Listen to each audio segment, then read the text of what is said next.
No podría avanzar más, por lo cual estamos profundamente agradecidos. Mi nombre es Aldo Franco, soy parte de Tlali, soy uno de los miembros fundadores. Y el día de hoy le traemos a ustedes una conferencia bastante interesante, la verdad.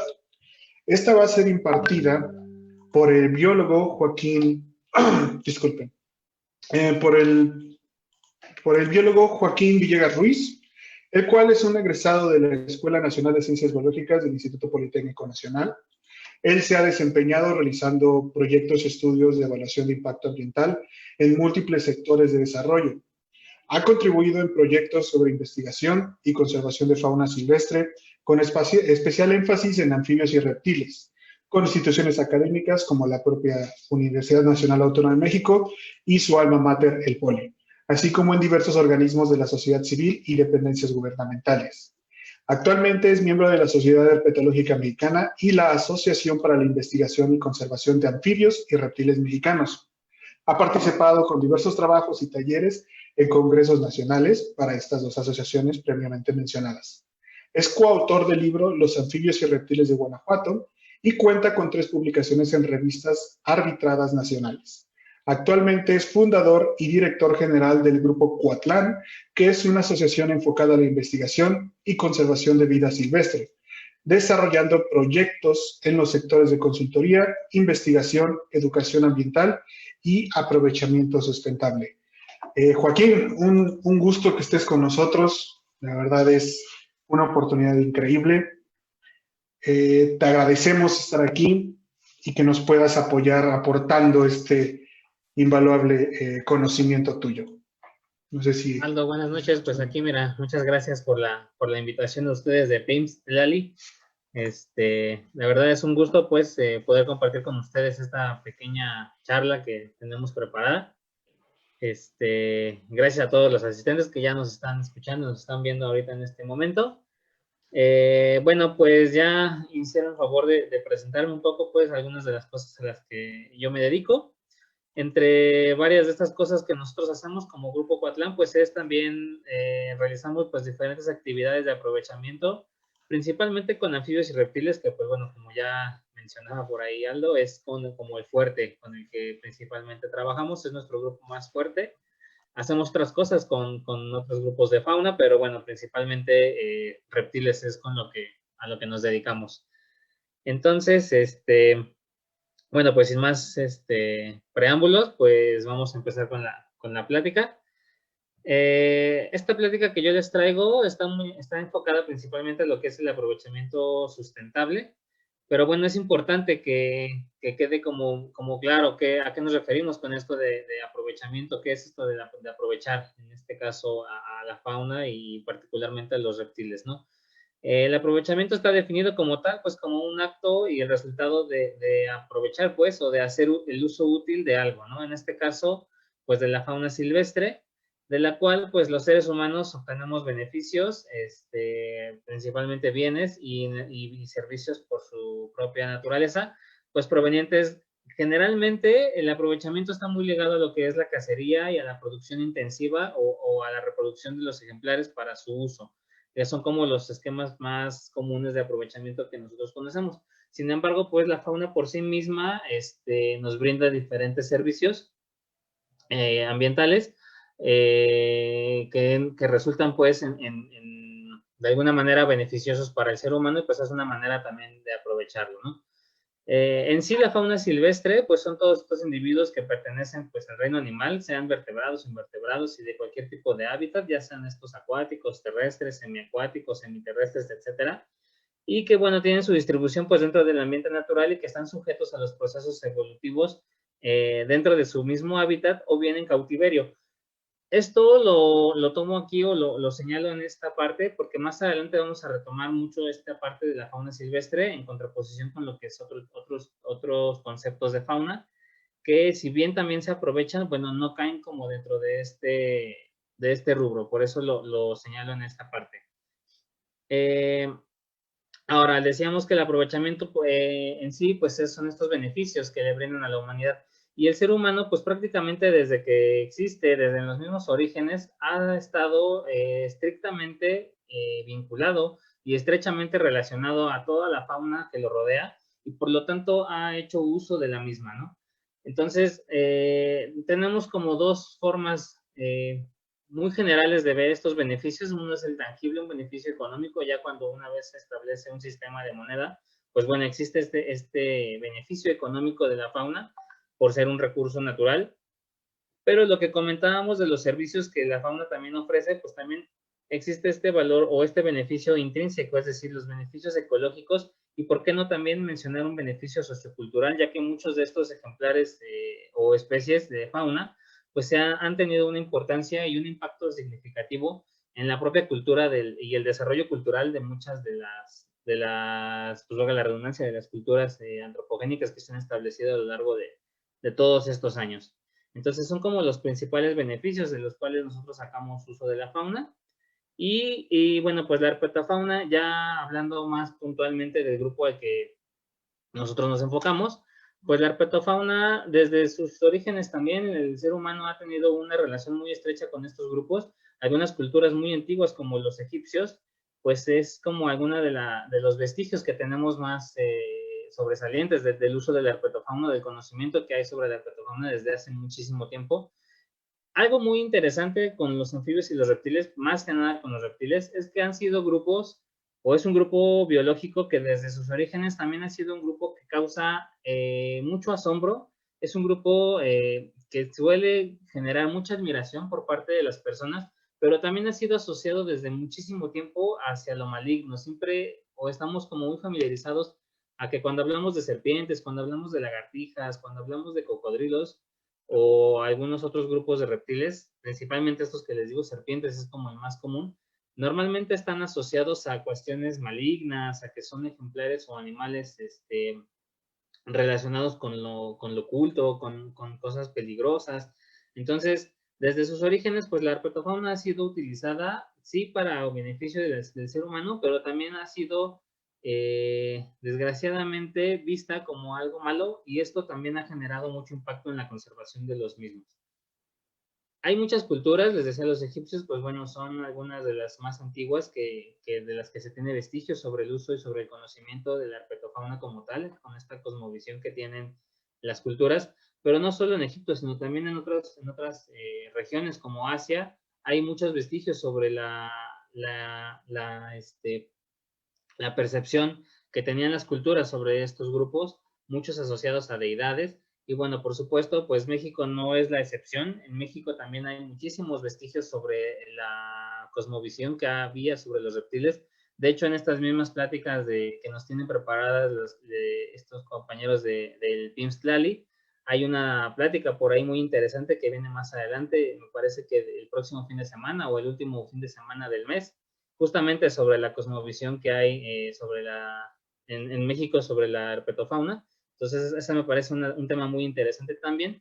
Yo les pongo aquí unas imágenes que ilustran perfectamente bien pues cómo estaban representadas, en este caso las serpientes en nuestro país, y es algo que conocemos muy bien desde la época prehispánica. Incluso hay algunos vestigios o algunas pinturas rupestres que nos señalan o que nos marcan cierto conocimiento o cierta expectativa que tenía la gente o esta visión que tenían hacia la herpetofauna. Entonces, México no es la excepción y esto se debe, o en México, esta cosmovisión que tenemos en los reptiles se debe a que en México hay una gran riqueza de estas especies.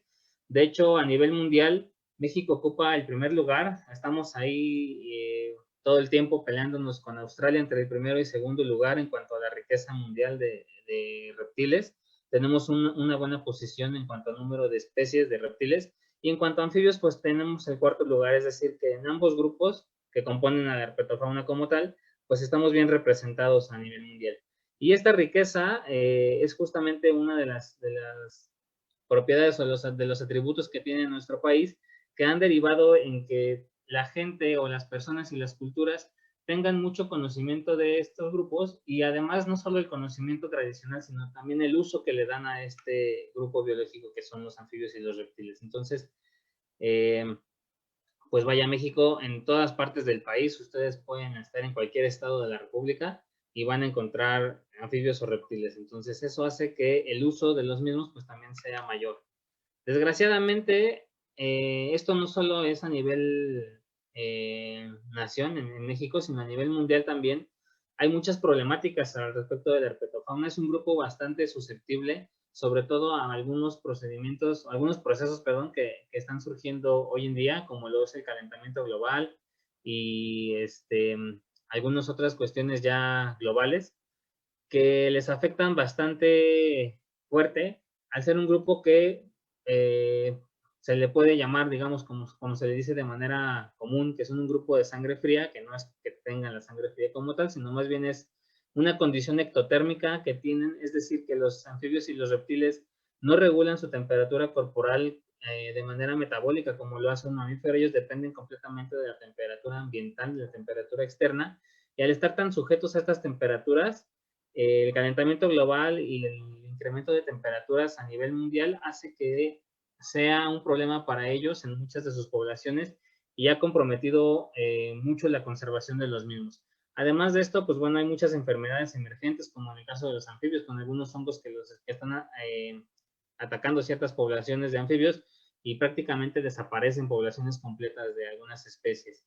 La pérdida y la destrucción del hábitat, por ejemplo, pues es una causa antropogénica bastante fuerte, no solo con los anfibios y los reptiles, sino con otros grupos de fauna silvestre, pero bueno, los anfibios y reptiles por su bajo desplazamiento o su agilidad tan sutil que tienen, no se desplazan en grandes distancias como las aves, por ejemplo. Muchos de estos quedan aislados en algunos parches de vegetación y son poblaciones que prácticamente quedan destinadas a desaparecer.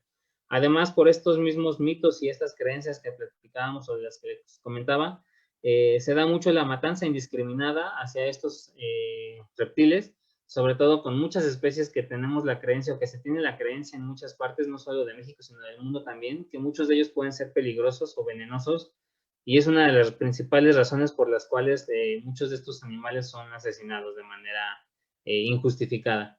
Y otro de ellos, pues, es justamente el aprovechamiento que no se da del todo bien en cuanto a los reptiles, es decir, la cacería, la colecta o el aprovechamiento que no es sustentable y que no está bien regulado sobre ellos, también ha comprometido mucho a sus poblaciones. Entonces, de manera general, son como los principales problemas que tiene la herpetofauna. Les digo, estos son realmente a nivel mundial, pero bueno, en México pues también tenemos mucho de esto, de la cacería, la colecta, la pérdida y la destrucción del hábitat, entre otros de estos problemas. Y justamente el no tener un aprovechamiento sustentable, pues se traduce prácticamente en este diagramita que les pongo aquí, que bueno, hay una distribución inequitativa de oportunidades y beneficios para las comunidades, es decir, no se está distribuyendo de manera equitativa los beneficios que pueden obtener estas personas que son de alguna comunidad o de alguna región por el uso de la herpetofauna. Solamente algunos de estas personas pues hacen el uso de ellos y de esta manera no se reparten, digamos, como de manera ideal estos bienes o estos servicios que la herpetofauna puede proveer. Hay una pobreza creciente pues, derivado de esto y al final pues la pérdida de la biodiversidad repercute directamente en todo esto. Entonces, ¿esto de qué manera? Pues a través del declive de las poblaciones, se agotan los recursos al estar cazando continuamente ejemplares o al estar extrayendo animales de vida libre para la satisfacción de necesidades parciales de la gente, pues se van agotando los recursos, se van agotando las poblaciones y acaban por desaparecer individuos de ciertas regiones y poblaciones así. De esta manera se va comprometiendo cada vez más pues el estado de conservación de estas especies.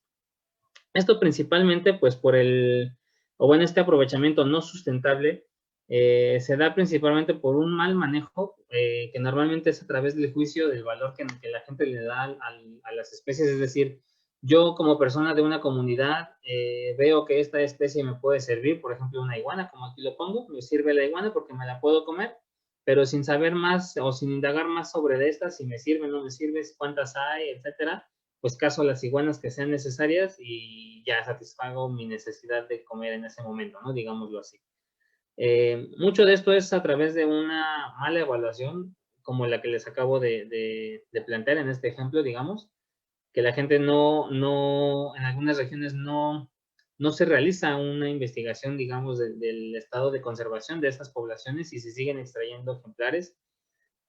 También el mal o el aprovechamiento no sustentable pues está basado mucho en usos y costumbres que no consideran el bienestar animal, es decir, realmente solamente se cazan los ejemplares o se colectan para venderlos o para hacer algún uso de ellos sin prestar la más mínima atención en que el ejemplar tenga unas buenas condiciones de vida.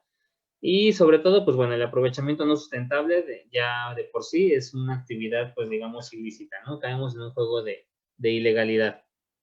Entonces, todo este tipo de sucesos o estas acciones fueron causantes de que en los años 70 surgiera lo que conocemos como la biología de la conservación, que es una rama, pues, derivada de la biología, con la cual se pretendía que realizáramos esta conservación, pero surgió con una idea muy extrema en la que se pretendía que no hubiera una acción del hombre sobre los ecosistemas o sobre la fauna como tal, ¿no? Sobre la biodiversidad.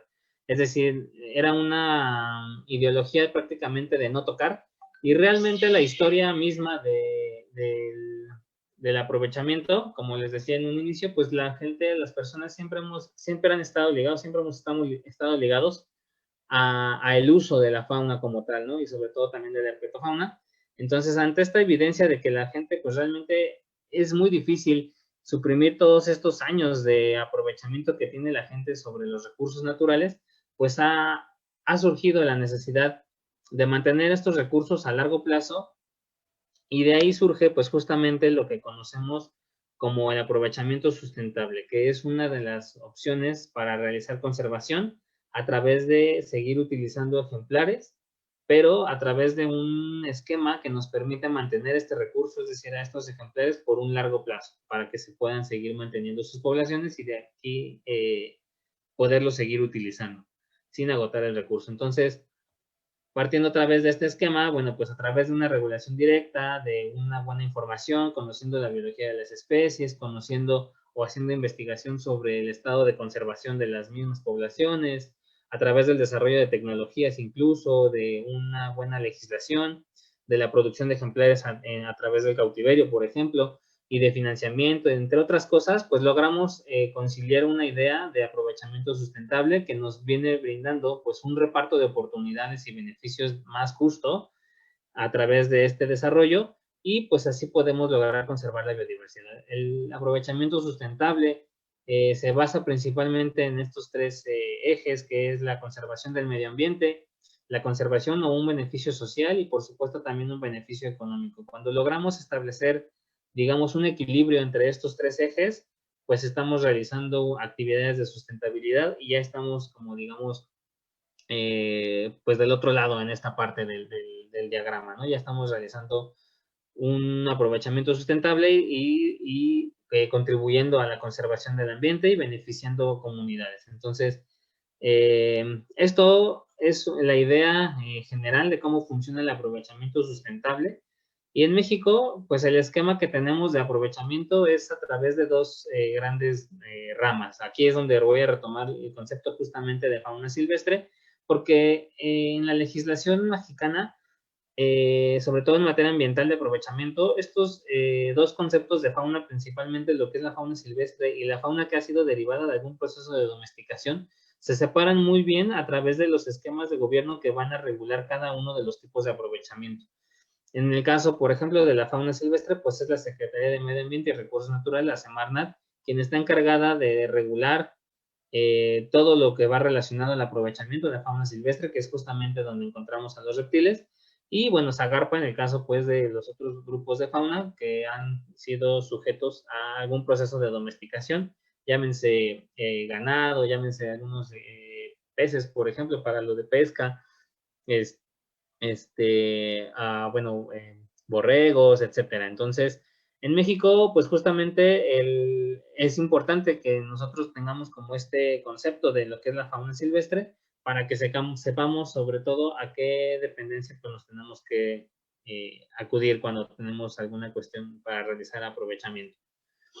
Y el aprovechamiento en México existe a través de dos vías principales o la mezcla de estas mismas. Esto está regulado, les decía, por la Secretaría de Medio Ambiente y Recursos Naturales a través de la Dirección General de Vida Silvestre. Y tenemos dos vías principales de aprovechamiento. Un aprovechamiento que se le conoce como extractivo, que es la utilización de ejemplares, partes o derivados de las especies a través de una colecta, a través de la caza, de la captura o de la cría de estos ejemplares.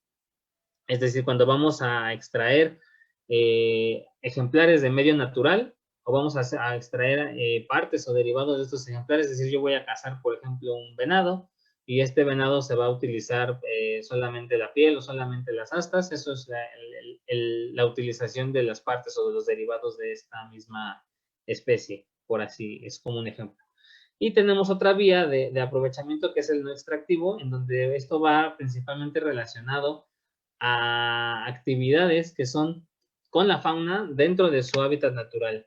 Un ejemplo de muy clásico de aprovechamiento no extractivo en el caso de los reptiles son, por ejemplo, los cocodrilarios, que tenemos varios en el país, en donde la gente puede acudir a estas zonas donde existen estas especies, donde se distribuyen algunos cocodrilos, y pues la gente de la zona, cuando están registrados y son algunos de estos centros cocodrilarios, pues la gente de la comunidad les ofrece ir a visitar los cocodrilos para que los vean desde una zona segura, les ofrecen algunos paseos, algunos recorridos ecoturísticos, y a través de esto la gente obtiene pues un beneficio económico, un beneficio social, porque además no nada más es la gente que está en el cocodrilario la que está vendiendo un servicio, sino que también hay gente o alguna derrama económica indirecta a través de estos aprovechamientos, porque se ponen por ahí gente que vende comida, gente que tiene algún otro negocio, los souvenirs, el aprovechamiento mismo de algunos partes o derivados que también se pueden extraer de algunos ejemplares de ahí. Entonces hay un beneficio social, una derrama económica también para ese lugar y además se está realizando conservación in situ sobre estas especies. Entonces son como los dos esquemas principales de aprovechamiento que tenemos en México. Y bueno, estarían en un aprovechamiento, un tercer tipo de aprovechamiento que sería el mixto, que es aquel que combina pues justamente estas dos actividades, ¿no? Pueden hacer actividades in situ en el hábitat de las especies, pero dentro de este mismo hábitat extraer o utilizar de manera extractiva cierta parte proporcional de las poblaciones que se estén manejando. Entonces, serían como las principales vías de aprovechamiento.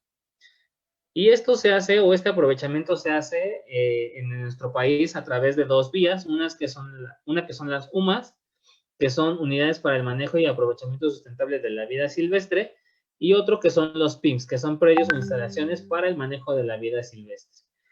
Ambas tienen esquemas de manejo o de aprovechamiento, ya sea extractivo, o no extractivo. En el caso de los PIMS es principalmente extractivo, y en el caso de las sumas sí se mezclan bastante bien este tipo de aprovechamientos no extractivos y extractivos.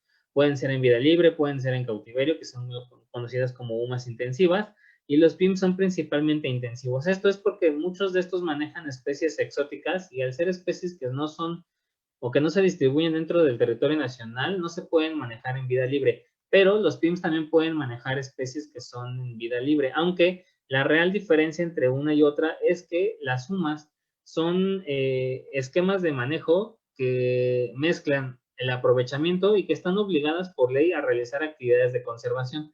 Y los PIMS son predios o son unidades que están principalmente enfocadas a realizar actividades de aprovechamiento con un enfoque comercial principalmente.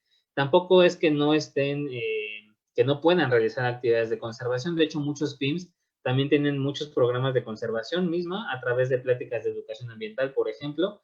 Entonces, vaya, no están limitadas, pero no están obligadas, como en el caso de las UMAS, por ejemplo.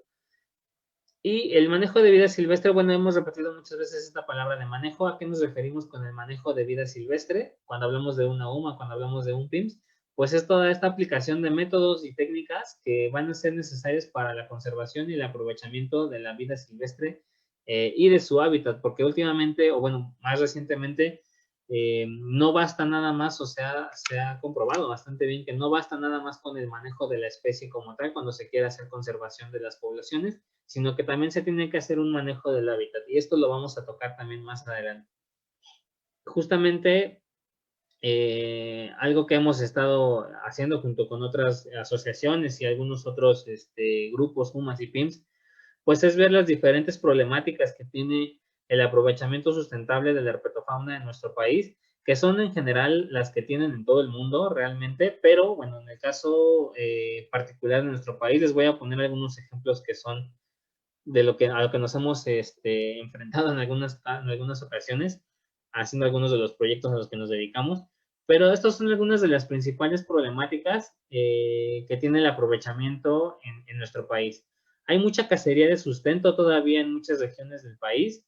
Existen muchísimas creencias, mitos, usos y costumbres todavía a lo largo de todo el territorio nacional. Hay muchas creencias que son muy arraigadas desde mucho tiempo atrás y que es muy difícil cambiar este tipo de creencias o de costumbres que tiene la gente en algunas comunidades, y eso es un problema muchas veces para la herpetofauna.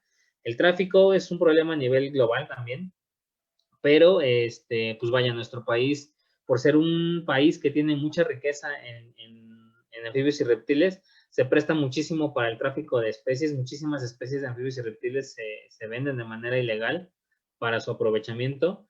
Esto también es, pues, muchas veces derivado, varias de estas cosas son derivadas a que la capacidad de respuesta y de la respuesta técnica que tienen nuestras dependencias de gobierno que se dedican a supervisar y a vigilar el aprovechamiento sustentable, pues está rebasada. No tienen mucha capacidad en muchos casos, no tienen una buena respuesta o una buena capacidad de respuesta para atender todo lo que ocurre en nuestro país. Son muchísimos problemas los que aquejan a la vida silvestre para una sola dependencia, y esto es muy complicado. También a veces no es que sean incompetentes, sino que a veces también realmente rebasa por mucho la problemática a la capacidad que tiene la dependencia.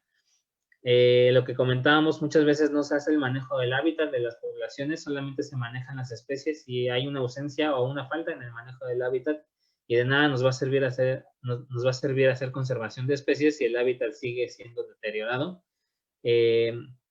A veces no enfocamos los esfuerzos necesarios de la conservación hacia donde deberían de estar enfocados y le echamos más ganas a algunas otras cosas que no son tan necesarias o tan urgentes.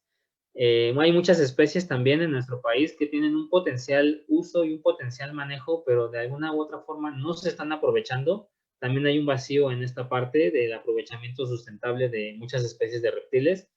Hay muchas malas prácticas también en el aprovechamiento sustentable, y estas malas prácticas conllevan a una consecuencia legal en muchas ocasiones que justamente acaban,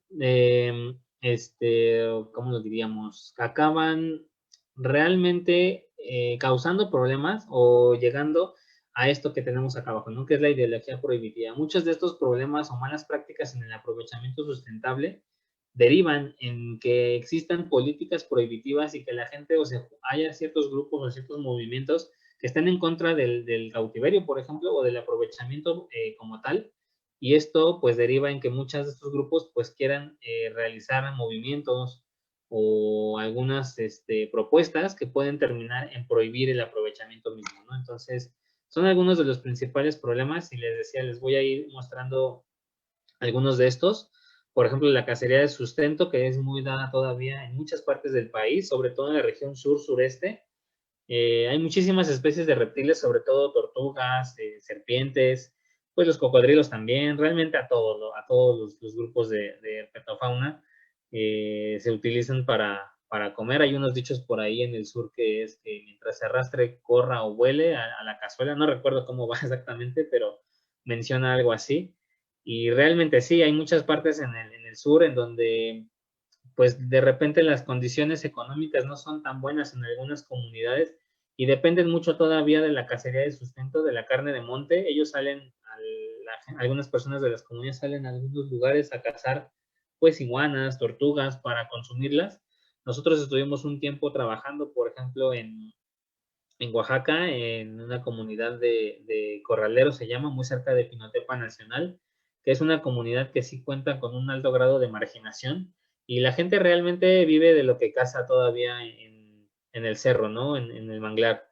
Entonces la gente diario, las señoras en la mañana estaban ya preparando las iguanas que que el esposo había ido a conseguir al cerro, pues para hacer tamales y cosas así por el estilo. Entonces, esto todavía se da mucho. Y bueno, el aprovechamiento sustentable, pues justamente se encarga a través de estas sumas de combatir un poco esta parte de la caza de sustento, a través de establecimientos o criaderos que nos ayudan a manejar poblaciones. Por ejemplo, en esta zona de Oaxaca que les comento, se estableció una huma de iguanas, justamente viendo este problema que tenía la gente, que era una carne que comían de manera muy recurrente. Pues se estableció una huma en esta zona que ahora tiene un manejo de iguanas y que la gente pues ya está cambiando de alguna manera esta tradición de salir al monte por iguanas y más bien ahora tenerlas en un traspatio como si fueran gallinas prácticamente y pues tenerlas todo el tiempo disponibles, ¿no? Para consumo. Algunas de estas iguanas incluso ya se venden a otras partes del estado, también para consumo en algunos restaurantes y cosas por el estilo. Ya pueden adquirir carne de iguana a través de este esquema de humas y es carne, pues digamos que viene de un criadero, por lo tanto es una carne que tiene un origen legal. En cuanto a las creencias, los mitos, usos y costumbres, pues les decía, México tiene muchísimas creencias. A lo largo de todo el país hay muchísimos mitos y muchos usos que se le dan a la herpetofauna, principalmente muchos de ellos atribuidos a, sobre todo en cuestión de usos y costumbres, a que son ejemplares que pueden utilizarse como afrodisíacos. Por ejemplo, esta imagen que está aquí es de es sal para que la beban con mezcal, por ejemplo, es sal para mezcal, pero le ponen aquí que es afrodisíaca, ¿no? Y es un producto que se elabora a través de la piel de víbora de cascabel. Entonces le atribuyen muchas veces a estos ejemplares, pues estos poderes o estos atributos de ser afrodisíacos o de potenciar incluso algunos sentidos para las personas y los utilizan mucho pues como este tipo de ejemplo que les pongo aquí, ¿no? Además también muchos usos medicinales que se le dan, se le atribuyen muchos poderes curativos también a las serpientes. En algunos otros lados, por ejemplo, este sapito que está aquí, estos los utilizan mucho hacia San Luis Potosí, hacia Zacatecas. Cuando es época de sapos, pues la gente sale a atrapar sapos, los disecan y los ponen así como con mariachis. Hay algunos que hasta los disfrazan con traje de mariachi y los venden pues básicamente como algo ornamental, como un souvenir decorativo. Y es una costumbre en la región realmente ya salir a colectar estos anfibios y elaborar este tipo de artesanías.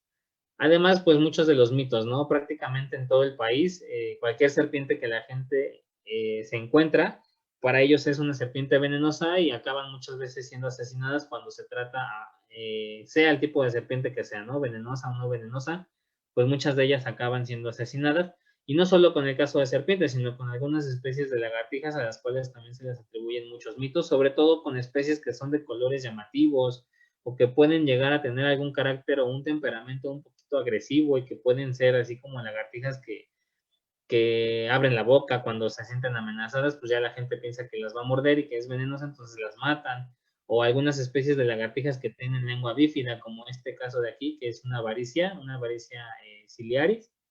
Y esta fue en muchos lados donde se distribuyen estos reptiles, estos ánguidos, varicia imbricata, varicia ciliaris, abronias, guerronotus y otros mismos representantes de esta familia de ánguidos, les llaman escorpiones y pues por el puro nombre que les atribuyen, ya son sujetos de ser asesinados. Mucha gente, sin conocer la lagartija misma, les dicen, es que es un escorpión y lo que se les viene a la mente inmediatamente es que es un animal peligroso. Entonces, por eso acaban siendo asesinados.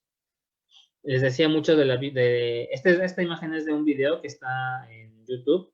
Es muy largo el video, pero es una persona que está en Yucatán. Esta es una Crotalus sapcan, es una especie yucateca de víbora de cascabel. Y este polvito que tiene el señor en la mano, pues es justamente un polvo que se elabora en esa región a través de la víbora de cascabel con poderes curativos, ¿no? Le atribuyen muchísimos milagros a estas medicinas tradicionales, prácticamente curan todo según el conocimiento popular de la región. Entonces las colectan mucho en esta zona, no solo en el sureste, sino en todo el país. Las capturan, las procesan así para hacer este polvo y las venden como medicina tradicional. Esta, por ejemplo, es una fotografía igual de una piel de una víbora de cascabel, que pues bueno, la tenían ahí para utilizarla como un cinturón, después la querían hacer cartera o a ver qué le hacían, pero bueno, al final también son estos usos que se le dan a la herpetofauna en toda la región del país y pues dados estos usos, pues muchos de ellos son asesinados, ¿no? Y se pierde parte de la diversidad. ¿Cómo combatimos o cómo podemos ayudar a que estos usos y creencias pues sean cada vez menos? Pues a través de la educación es una de las principales herramientas o una de las herramientas más fuertes para hacer esto. Estas son algunas imágenes de algunos eventos o algunos proyectos en los que hemos participado nosotros. Por ejemplo, esta es una fotografía de una exposición en una feria agropecuaria en Guanajuato, a la que nos invitan cada año. Y en esta exposición, pues nosotros contamos con una colección de anfibios y reptiles. Bueno, de reptiles más que nada, anfibios realmente no tenemos. Sí nos gustan, pero no tenemos anfibios. Pero con reptiles sí tenemos bastantillos. Y estos reptiles, pues los utilizamos con fines de exhibición para que la gente conozca un poco sobre la biología de ellos. En algunas de estas pláticas o en algunos de estos eventos más bien damos pláticas justamente sobre mitos para romper algunas de estas creencias. Ayudamos a la gente a que tengan un acercamiento y un contacto con ellos para que vean que no son estos animales que, pues vaya, que la misma Biblia nos dice, ¿no? Que son animales peligrosos o que son animales que son del mismísimo diablo.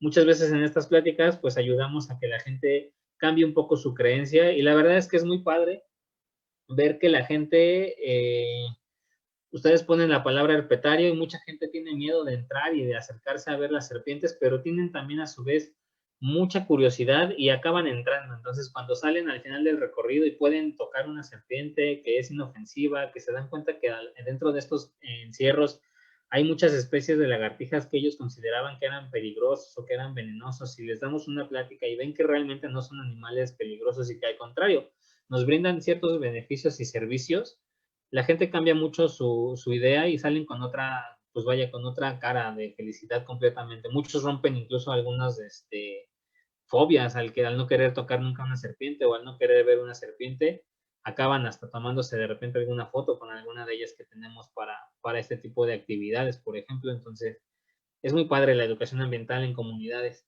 Aquí, por ejemplo, pues hay algunos niños también aquí tomándose pues foto con estas serpientes y pues muy contentos de estar ahí con ellas.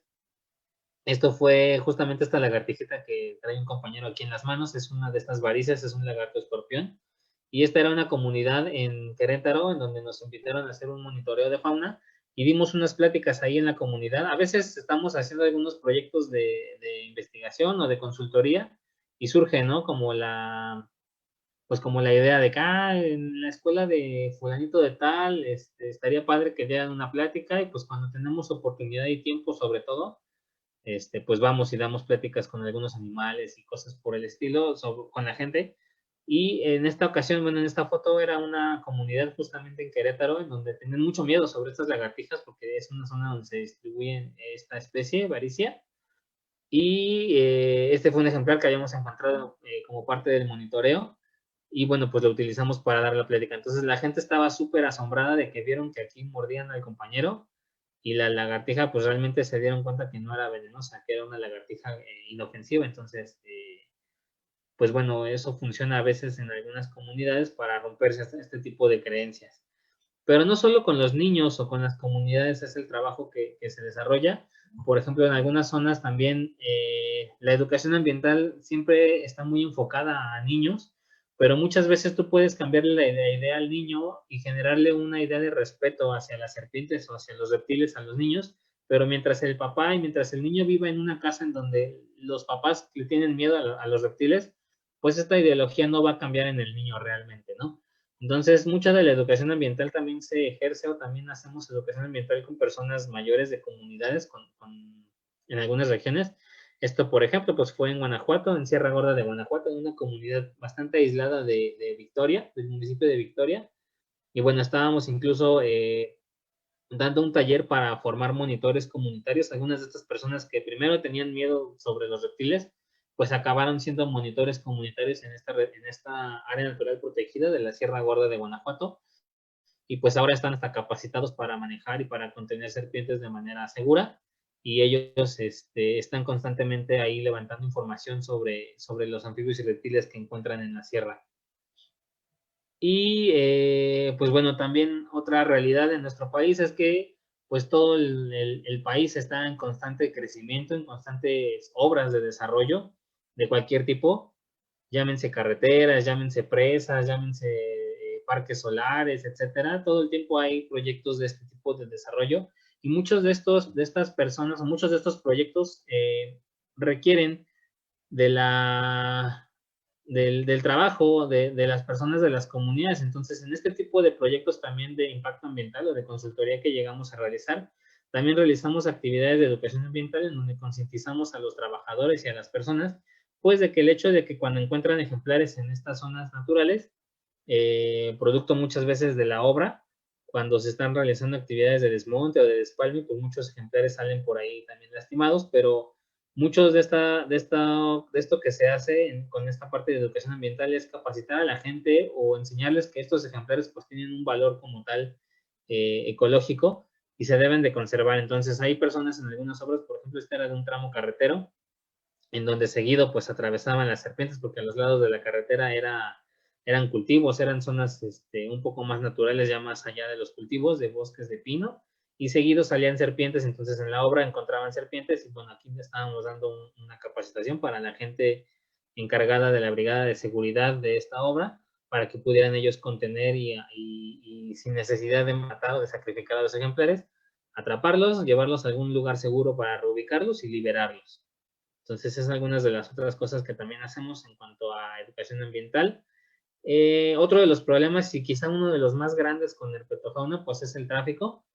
El tráfico de especies como tal, pues bueno, se da a través de la extracción, del intercambio, la venta, la compra o la adquisición, vaya, de cualquier tipo de ejemplar de herpetofauna en este caso, y que proviene de su medio natural.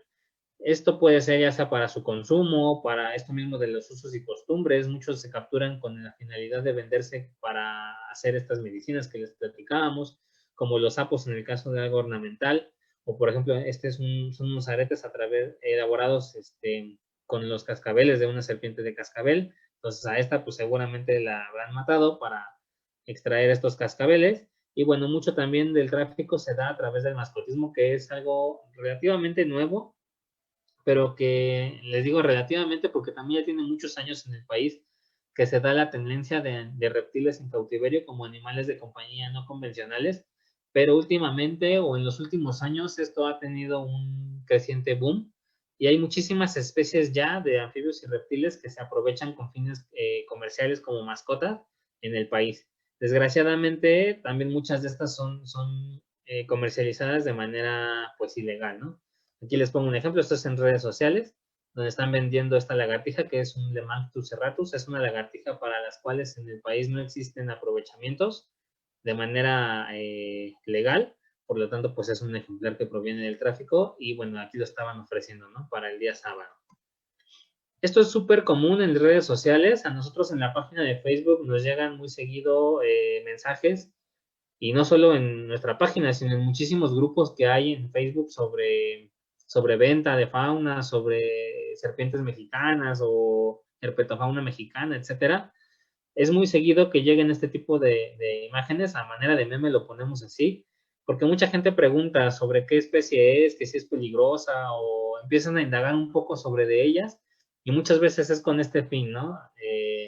Nos dicen, necesito saber qué es, qué come, si es venenosa, y dónde la puedo tener, y qué cuidados tiene, porque la voy a liberar.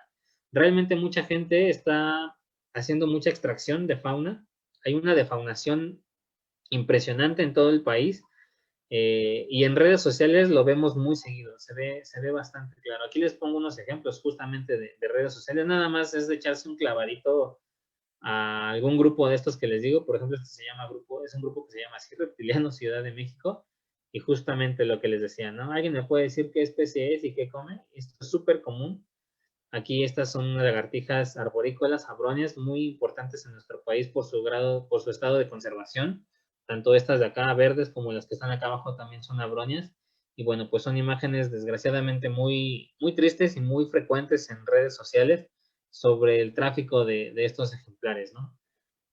Lo que les platicaba justamente es esto, es un comentario que hicieron en un grupo que me pareció bastante interesante porque pues apareció como haciendo un poquito como de búsqueda de algún perfil, pues dieron con esto, ¿no? Que ya no anden dando la identificación de cualquier bicho, porque justamente por esto, ¿no? En algún grupo pregunta a esta persona qué es, me pueden decir, y por otro lado, en algún otro grupo, pues lo están vendiendo con la misma fotografía. Entonces, realmente se da mucho esto del tráfico de especies en el país, les decía.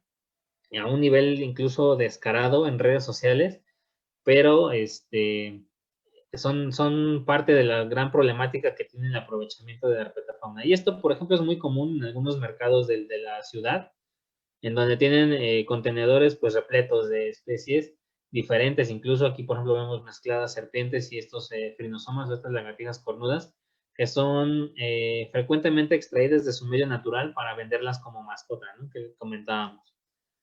Entonces, ¿qué podemos hacer para combatir el tráfico de especies? Pues bueno, realmente es una de las opciones principales es realizar el aprovechamiento, pero un aprovechamiento realmente sustentable, ¿no? Es decir, no podemos frenar del todo esta cuestión del mascotismo, también es algo que ya tiene mucho tiempo en el país y que difícilmente se va a acabar, y que si se prohibiera, lo único que haríamos es fomentar más el tráfico de especies.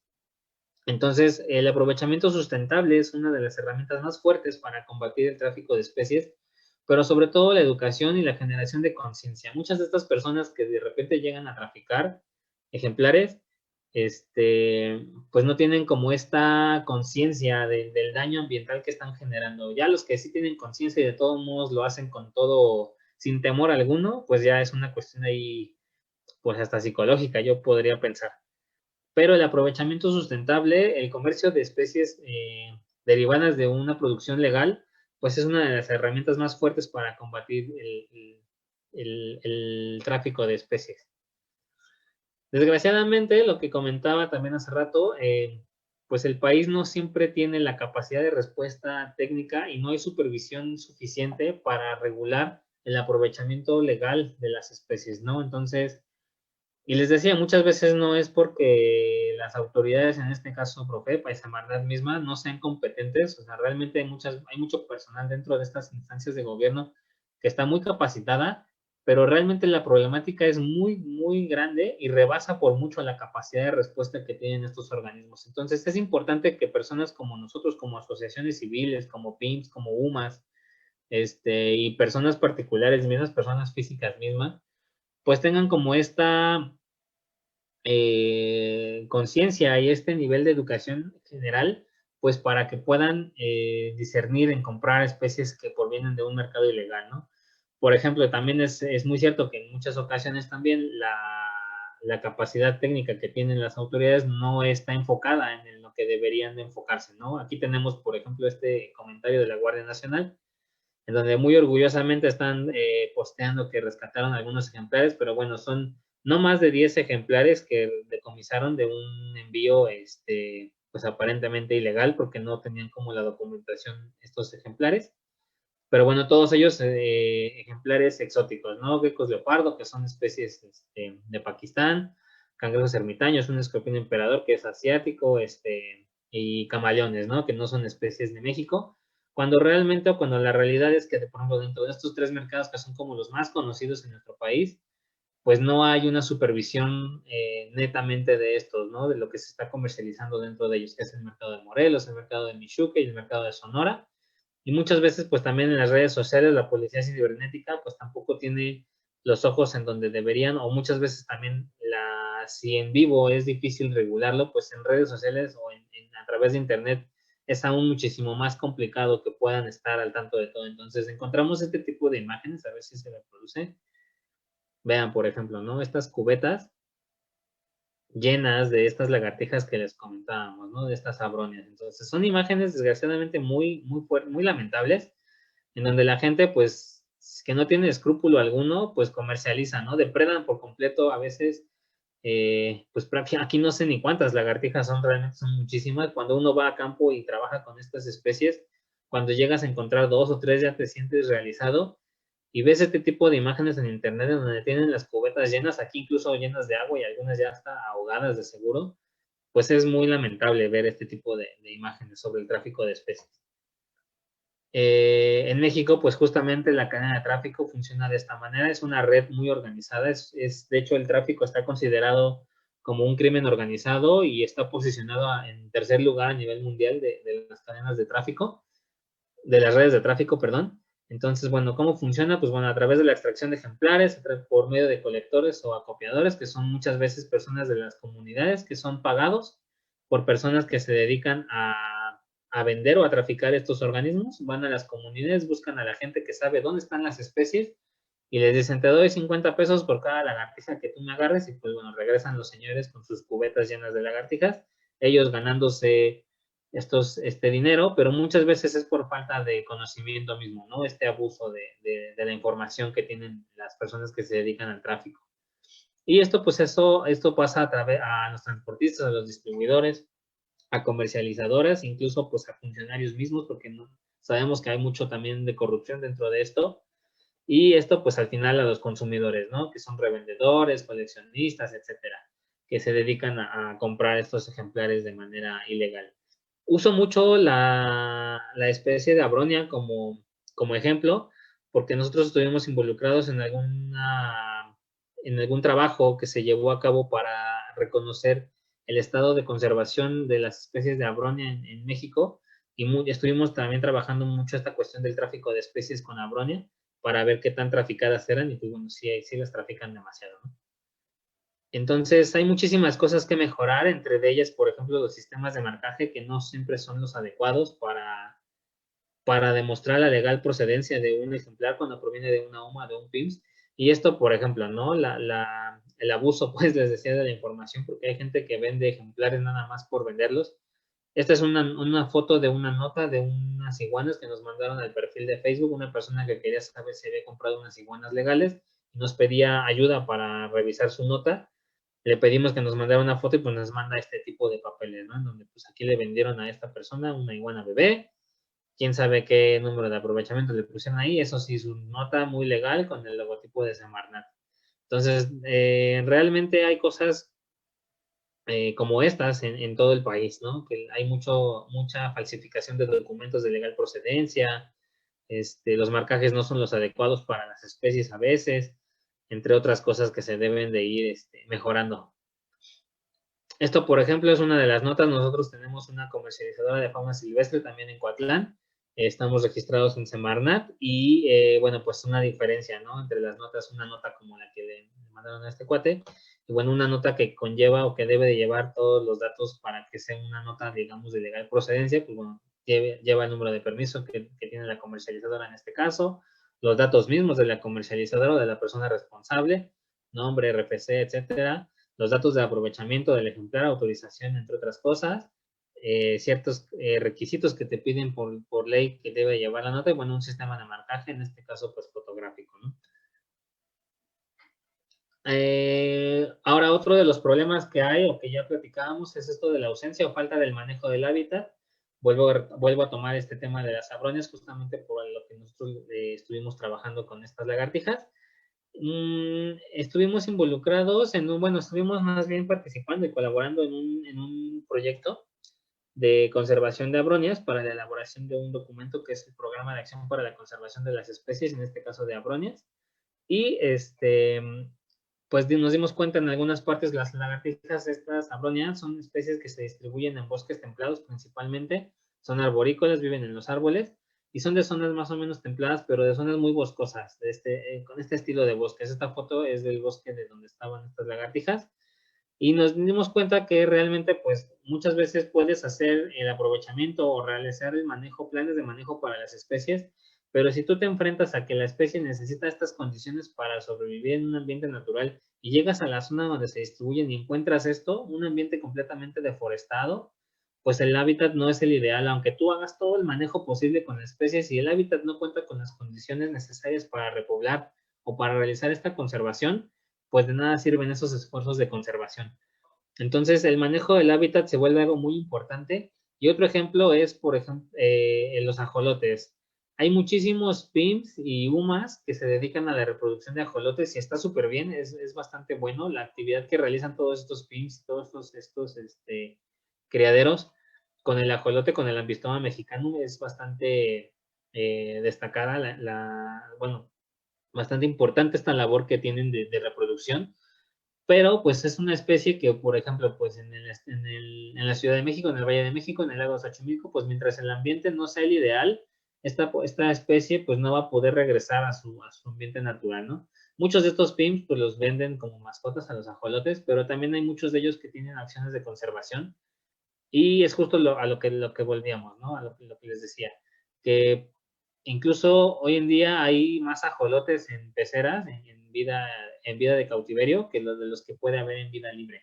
Hablando de Ambistoma mexicanum, que es el ajolote que está aquí en Xochimilco, ya que el cuerpo de agua en donde estas especies se distribuye pues está completamente perturbado, y aparte la introducción de especies invasoras como algunas carpas o algunas especies de peces que están en este lago, pues acaban con sus poblaciones. Entonces, mientras no se haga un manejo del hábitat adecuado, puede haber muchos esfuerzos de conservación del ajolote y sí se va a sobrevivir en cautiverio y va a haber bastante material genético en cautiverio, pero en vida libre va a estar pues prácticamente extinto o en peligro de extinción. Entonces es importantísimo realizar el manejo del hábitat también. Estos son los documentos en los que nosotros participamos justamente como parte de las acciones que derivan para realizar el manejo del hábitat. Estuvimos participando en el pase en la elaboración del pase de Abronia y de las serpientes de cascabel de México. Y bueno, estos documentos, pues bueno, se realiza una recopilación bibliográfica de todo lo que exista o de lo más que se pueda recopilar sobre la información de las especies. Hay reuniones nacionales de expertos. En el caso de Abronia se hicieron varios foros, y en el caso de las víboras de cascabel hubo 2 reuniones al menos en las que pudimos participar para pues concertar todas estas ideas, y todas estas personas que trabajan con el grupo víboras de cascabel o Abronias pues dieran sus opiniones, dieran sus ideas y se realizaran pues este consenso de acciones que se deben de llevar a cabo para la conservación de las especies. Y bueno, en estas reuniones pues hubo la participación de muchísimos investigadores y muchas organizaciones civiles que estuvimos trabajando pues para la elaboración de estos documentos. Entonces, al final estos pases o el pase es el plan de acción para la conservación de las especies.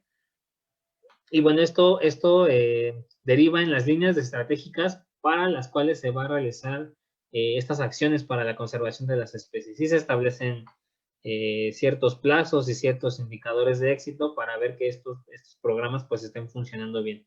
En este caso, la estrategia es para 2040, donde se va a volver a evaluar pues cómo está operando este programa para la conservación de las especies, ¿no? Y dentro de este pase, los ejes principales pues es el manejo y protección de las poblaciones, el manejo integrado del hábitat, que es lo que les platicaba, que es muy importante, de cómo se va a realizar la participación social y cultural, sobre todo mucho con educación ambiental, para también llevar esta información hacia las comunidades en donde se distribuyen las especies, la economía de la conservación, que es en donde tuvimos participación principalmente con el tema de las abronias, en evaluar cómo estaba el mercado y el aprovechamiento de esta especie en el país y en el extranjero, y y bueno, pues al final la evaluación y operación del programa mismo. Muchos de estos esfuerzos, pues también otra de las problemáticas del aprovechamiento es que los esfuerzos a veces se enfocan en especies que ciertamente, pues si es para un aprovechamiento, son especies que van a ser reconocidas económicamente como más importantes, pero muchas veces estos esfuerzos no son los que se deberían de realizar para las especies, o no se priorizan las especies que requieren mayor esfuerzo de conservación o de aprovechamiento en este caso, ¿no? Les pongo un ejemplo aquí. Por ejemplo, para la boa, que tiene una amplia distribución a lo largo de todo el país, existen más de 50 criaderos registrados entre UMAS y PIMS porque manejan boas, boa constrictor, bueno, boa imperator o boa sigma, sea la que sea. Incluso hay manejo de localidades, hay PIMS o hay criaderos que se dedican exclusivamente a reproducir boas que son de Veracruz, boas que son de Guerrero, boas que son de Sinaloa, de Yucatán, etcétera. Y bueno, es una especie que ciertamente está categorizada como amenazada dentro de la norma oficial 059 de la Semarnat, pero no es lo mismo trabajar esfuerzos de conservación y de aprovechamiento con una especie que tiene esta distribución, a trabajar con una especie como esta, ¿no? Que es una especie de Abronia fuscolabialis, de la cual, por ejemplo, no hay ningún criadero registrado, e incluso se desconoce prácticamente, o se desconocen mucho de la especie, se desconoce incluso su biología misma, no se sabe mucho de su ciclo reproductor, a veces ni qué comen, ni incluso dónde se distribuye. Tienen solo distribución muy restringida en algunas partes de aquí de Oaxaca, de la sierra norte de Oaxaca, y pues vaya, los esfuerzos de conservación o de aprovechamiento muchas veces no se enfocan en las especies que deberían. Ambas están en la categoría de amenazadas, pero bueno, realmente dentro de estas dos especies, como ejemplo, pues cuál está más amenazada que la otra, ¿no? En este caso, pues la bronia es evidente que requiere algún programa de conservación. Esto también nos lleva a que hay muchas especies justamente que tienen un uso y un manejo potencial y que no se están aprovechando en nuestro país, y que este uso potencial puede ser con fines de conservación, con fines de investigación misma para el desarrollo de fármacos y algunos medicamentos también, para innovación médica, incluso para la parte comercial en cuanto a sus partes y derivados, o para especies como dentro del mercado de mascotas. Les decía, en el sur muchas de estas especies se utilizan con fines medicinales, pero no hay realmente estudios muy formales, o hay pocos estudios eh, que realmente se dedican a ver si poseen estas propiedades curativas o que se mencionan. Y hay muchas especies también en el país que tendrían algún uso potencial, pero que no se están aprovechando, sobre todo algunas que son muy llamativas, hablando del mercado de mascotas, como esta que está aquí, que es una lagartija azul, es un Celoporus minor, que es una especie muy bonita y que es muy llamativa para lo que es los aficionados que se dedican a coleccionar especies de reptiles en cautiverio, pero no hay programas de aprovechamiento para estas, entonces son especies con un uso potencial. En este caso, pues nosotros estamos trabajando con algunas especies que están en riesgo, con las especies de Abronia, por ejemplo, y estamos realizando monitoreo biológico de algunas poblaciones cuando tenemos algunos proyectos de este tipo.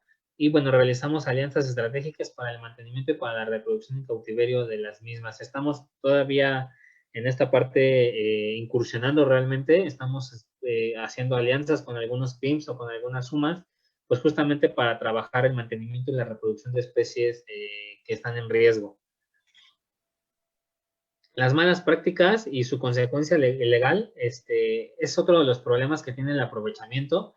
Esto es muy común y es muy debatible. Hay unas imágenes que son bastante debatibles, pero les pongo aquí este ejemplo, ¿no? ¿A qué nos referimos con estas malas prácticas? Pues muchas veces es el manejo inapropiado de ejemplares, la mala transmisión de un mensaje de respeto y de conservación que queremos brindar. A veces queremos dar el mensaje de conservación, pero no lo sabemos dar de la manera adecuada.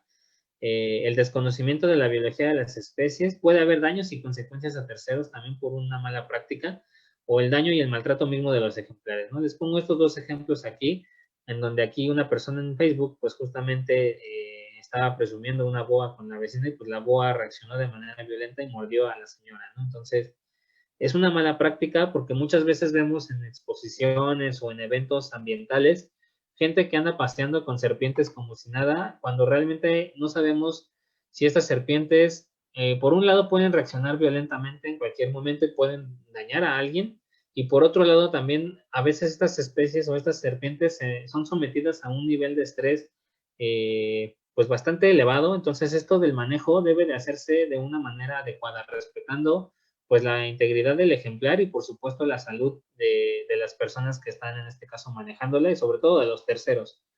Esto muchas veces es utilizado como una herramienta o como un impulso para aquellos grupos o asociaciones o personas que no están de acuerdo con la tenencia en cautiverio de las especies o con el aprovechamiento mismo, y lo utilizan como herramienta para sustentar sus ideas, y de esta manera pues proponer políticas o pueden derivar en políticas prohibitivas, como lo que decíamos, ¿no? Esta prohibición de los zoológicos o prohibición de eventos que involucran a la fauna silvestre. Esta imagen que está aquí, por ejemplo, con el niñito sosteniendo a una serpiente, fue una imagen muy polémica en Facebook. A mí me gustó mucho porque, por un lado, bueno, conocemos a los papás del niño, y las personas son bastante capaces, están bastante capacitadas en el manejo de serpientes, y querían transmitir un mensaje de respeto, vaya, hacia la fauna, pues poniendo a un niño manejando una serpiente de cascabel. Pero una imagen así, sin un contexto real, realmente puede ser un mal mensaje para transmitir esta idea de respeto y de conservación hacia las especies. En esta comunidad en donde realizan estos trabajos de conservación, la verdad es que la gente ha generado muy buena respuesta hacia la conservación de las serpientes, sobre todo de especies venenosas. Pero les decía, una imagen así sin un contexto alguno puede ser una imagen que puede repercutir de manera muy fuerte. Y ahora con las redes sociales realmente es mucho de cuidar la imagen o lo que quieres transmitir, porque estas imágenes llegan a muchísima gente, y puede ser un mal mensaje.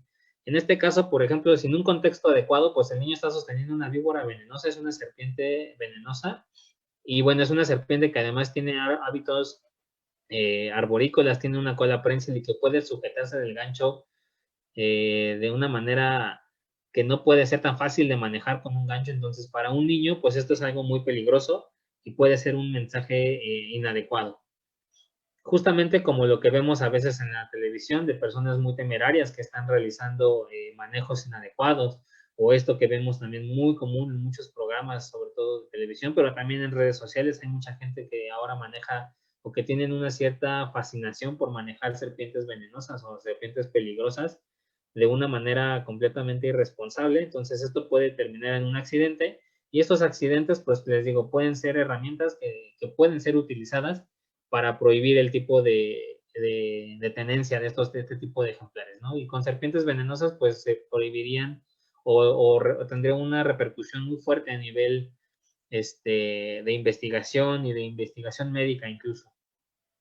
Muchas veces el desconocimiento de la biología de las especies, pues también puede causar problemas. Esta es una persona, por ejemplo, que está cargando una tortuga lagarto, que son tortugas muy grandes, tortugas mordedoras, que puede causar un grave daño. Entonces aquí ven al niño pues cómo quedó después de esa mordida, ¿no?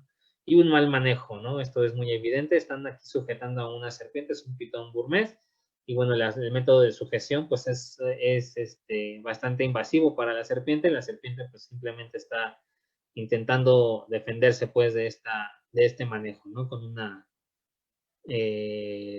al hacer este tipo de constricción, pues es evidente que el ejemplar está bajo mucho estrés. Entonces se debe de cuidar mucho con estas prácticas o con los manejos de fauna, de herpetofauna principalmente, pues que sea un manejo que nos dé el bienestar para el ejemplar y sobre todo que nos ayude a transmitir un buen mensaje.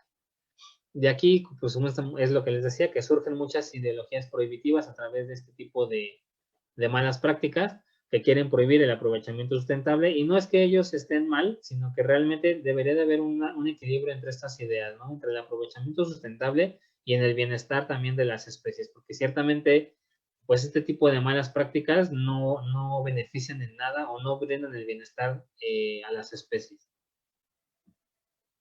Y bueno, esto también, una de las maneras en cómo se practica esto de las malas, o cómo se debe de combatir esto de las malas prácticas, o cómo se debe de combatir esto de las ideologías prohibitivas, pues es otra vez a través de la educación ambiental, por medio de capacitación continua que se da a todo tipo de público. Nosotros impartimos capacitación sobre manejo responsable de herpetofauna, aprovechamiento y mantenimiento en cautiverio de herpetofauna, de una manera responsable, utilizando las herramientas adecuadas, brindando herramientas para transmitir un buen mensaje de conservación, un mensaje de respeto hacia la herpetofauna misma, y sobre todo, pues, del aprovechamiento sustentable y legal. Entonces, hay aquí unas imágenes de algunos cursos que hemos dado, hemos capacitado, bueno, nos dedicamos a realizar este tipo de cursos, pues no, para todo tipo de público, biólogos de formación, aquí hay un buen curso para una empresa, un bombero que estaba dando, aprendiendo un manejo sobre serpientes. Aquí había personal de protección civil y bomberos también, guardabosques de áreas naturales protegidas. Entonces, el manejo y el cautiverio son bastante buenos para realizar el aprovechamiento sustentable, pero esto debe de tener siempre un objetivo, y estos objetivos pues deben de ser, pueden ser investigación, pueden ser con fines de reproducción, como con fines de exhibición, como mascotas también, vaya, pero esto debe de ir bien sustentado de por qué quieres una mascota. Y bueno, no solo es tener un animal por tenerlo, sino debes de conocer todo lo que implica el mantener un ejemplar en cautiverio. Debes de estar consciente de que esto va a requerir bastante tiempo, el mantenimiento mismo de las especies. Conocer la biología de las especies es muy importante para poderlos mantener en cautiverio, dónde lo va uno a mantener, y pues bueno, por supuesto también la situación económica, porque esto requiere también presupuesto. Muchos de estos ejemplares no son baratos mantenerlos, y si no tienes una buena situación económica, te puedes ver un poco en aprietos de repente para mantenerlo. Esto es para poder llevar la salud integral de nuestros ejemplares y pues llegar a un estado completo de bienestar. Y bueno, pues algunos de los objetivos principales que hay para el cautiverio pues son estos, ¿no?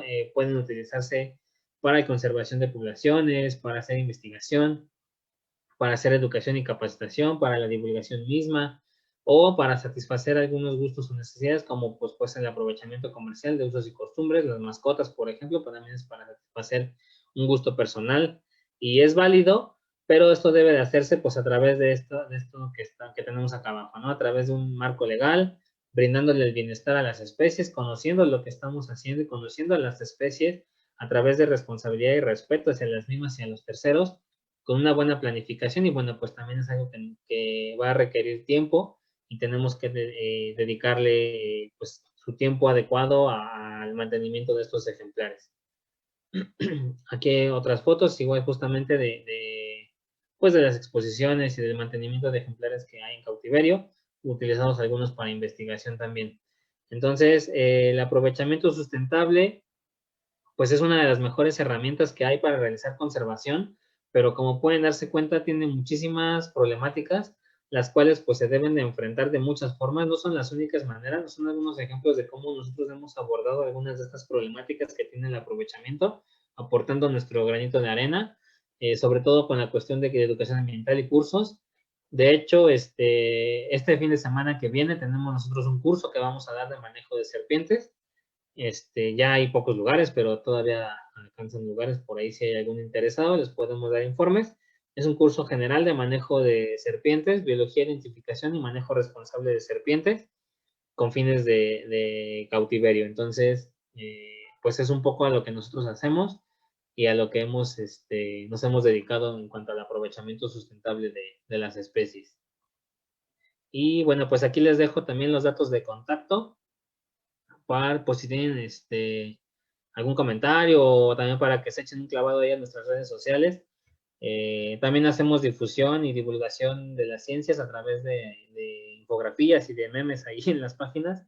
Entonces, pues para que se den un clavado ahí a la página y pues, para que nos regalen un like. Y pues eso sería todo lo que les quería platicar. Excelente, excelente, Joaquín. Muchas gracias. Una exposición completa, enorme, enorme, la verdad. Chicos, chicas, síganlo. La verdad, Coatlán es una asociación muy bien, con un muy buen objetivo, que tiene ya historia y experiencia detrás de la misma. Entonces, síganla, chicos, chicas, se los recomiendo muchísimo. Vamos a dar inicio a la sesión de preguntas, pero previo a esto solo quiero hacer un comentario rápido, y es que si ustedes como biólogos, gente de público en general, tienen en algún momento la idea de adquirir una mascota silvestre, es muy cierto que cada día o cada vez se recomienda menos la manipulación de forma constante, ¿no? Solo se debería manipular cuando se necesite revisar el organismo y si es el caso, al limpiar su zona, ¿no? Entonces, creo que es uno de los puntos más importantes, o por lo menos que yo podría decirles. Joaquín, muchas gracias. Damos inicio a la sesión de preguntas. Vamos a abrir micrófonos conforme ustedes quieran hacer una pregunta. Por favor, alcen la manita en Zoom para poder ir abriendo los micrófonos y puedan comunicarse directamente con el ponente. También vamos a atender las preguntas del chat. Entonces, bien, solo un segundo. Tenemos ya un par de preguntas. La primera dice que ¿en qué localidad de Oaxaca se ubica la UMA que mencionas, la cual reproduce y comercializa iguana? ¿Se puedes ayudar, Joaquín? Sí, claro que sí. Está en Barra de Navidad, en la franja costera de Oaxaca. Está muy cerca de Puerto Escondido. La comunidad se llama Barra de Navidad. Barra de Navidad, sí, una comunidad bastante sonada por el turismo. Bueno, a mí me suena por el turismo. Sí, sí. Excelente, excelente. Por otro lado, tenemos otra pregunta de Joshua. Hola, buenas noches. Mi pregunta es la siguiente. ¿Alguna PIMS o UMA que conozca relacionadas con herpetofauna en que se pueda dar oportunidad de servicio social o empleo para biólogos interesados en conservación y o educación ambiental relacionada con este u otros grupos? Joaquín, ¿qué nos puedes decir? Pues mira, puedes acercarte. Nosotros todavía no estamos dados, bueno, depende de qué universidad seas, pero todavía no tenemos la capacidad, pues, de liberar servicios sociales. Pero, por ejemplo, puedes acercarte a algún herpetario. Está el Zoológico de Aragón, por ejemplo, que constantemente está recibiendo gente que les apoya para, bueno, los herpetarios como tal funcionan como una UMA. y puedes acercarte a algún herpetario de estos. Ahí yo sí desconozco de las de los PIMS, por ejemplo, quienes tengan como capacidad para liberar servicio social. Como voluntariado, yo creo que todos los PIMS en algún momento siempre necesitan manos para mantenimiento de ejemplares, para limpiar, para incluso hacer algunos manejos y cosas por el estilo, pero ya con fines de liberación de servicio social, no se me viene ahorita ninguno a la mente. No sé si incluso ustedes conozcan alguno, o ustedes, no sé si tengan esa facultad. No, por el momento nosotros todavía no estamos dados de alta porque como menciona Joaquín, uno de los puntos clave es que la asociación debe de tener un convenio con su universidad. Inclusive hay asociaciones civiles que tienen que generar estos convenios. A mí me tocó hacer el servicio social en el norte del país y justo el año que se hizo se tuvo que crear el convenio y suele tapar. Sí. A ver, creo que tenemos un mensaje de Daniel. Ok. Hola chicos, no sé si me recuerdan, también soy miembro fundador de Tlali y justamente hasta donde, bueno, yo realicé prácticas profesionales en el vivario de la FES Iztacala, pero Sí. ahí sí se puede realizar el servicio social. Yo como tal hice mi servicio social de otra manera, pero sí el servicio social, al menos de momento, ahí en FES Iztacala. Bien. Otro punto rápido nada más. Como menciona Joaquín, los zoológicos, y no solo los zoológicos que son de gobierno, como Así los es. tres que tenemos, ¿no? Chapultepec, Aragón y Coyotes. También algunos de carácter privado están un poco más lejos, ¿no? Como Sacango o inclusive African Safari llegan a ofrecer este tipo de oportunidades para hacer servicio social, prácticas profesionales o voluntariado. Y la verdad se los recomiendo, bueno, yo estuve en Aragón, la verdad se los recomiendo, es una experiencia increíble. Gracias. Ok, otra pregunta, esta viene de Misael. ¿Existe algún instrumento o instructivo en donde te pueda llevar paso a paso para poder empezar a trabajar el proyecto de una PIMS? Y aunado, si existen PIMS de flora, una muy buena pregunta. Muy buena pregunta. Sí, mira, el documento rector para que tú puedas elaborar un PIMS o, bueno, puedas elaborar un plan de manejo, pues es la misma legislación. La Ley General de Vida Silvestre y su reglamento contienen los artículos, no recuerdo, creo que es el 53 y 51 o por ahí, no recuerdo exactamente cuál es, pero contiene todos los apartados que debe de contener un plan de manejo, que el plan de manejo es el documento rector a través del cual tú vas a registrarte para poder ser una UMA o para poder ser un PIMS. Entonces la legislación misma te funciona como documento. Además hay muchísimos cursos también que andan dando por ahí ahorita con estas modalidades online. Hay bastantes compañeros que dan cursos también para aprender a elaborar planes de manejo. Y PIMS de flora, sí hay. Sí hay PIMS que se dedican a la reproducción de flora, sobre todo con cactáceas, con orquídeas y con algunas especies de crasuláceas. Son como los más comunes. Pero sí existen algunos. Excelente, excelente. Sí, y de hecho, esa comenta de las crasas y, bueno, las crasuláceas son muy famosas, muy dadas para su comercialización, sobre todo por el lugar que ocupamos en México. Ok, ¿alguien más que tenga alguna pregunta? Recuerden, pueden alzar la manita para interactuar de forma directa con el ponente. José comenta que retomando, disculpa, antes de José está Reynosa. Adrián dice, ¿cuál es el origen de las especies que las PIMS reproducen y comercializan? Ok. En algunas ocasiones depende de con qué especie quieras trabajar, obviamente. Así que respuesta de biólogo, depende de la especie. Pero una, depende mucho de la especie. Y dos, depende también de qué tipo de manejo quieras realizar. Cuando quieres realizar un manejo de conservación de alguna población en particular, en muchas ocasiones el origen vaya, se le llama material parental, son los ejemplares que tú vas o que vas a solicitar un permiso de colecta para material parental, y estos ejemplares van a ser, sí, extraídos de medio natural, pero tienes que demostrar que la población de donde tú vas a extraer estos ejemplares, pues está en un estado de conservación, digamos, que te permita extraer estos ejemplares o este material parental. Te piden un estudio de la población en la Semarnat cuando quieres hacer este tipo de extracciones o este tipo de manejo cuando es con alguna población muy, muy particular.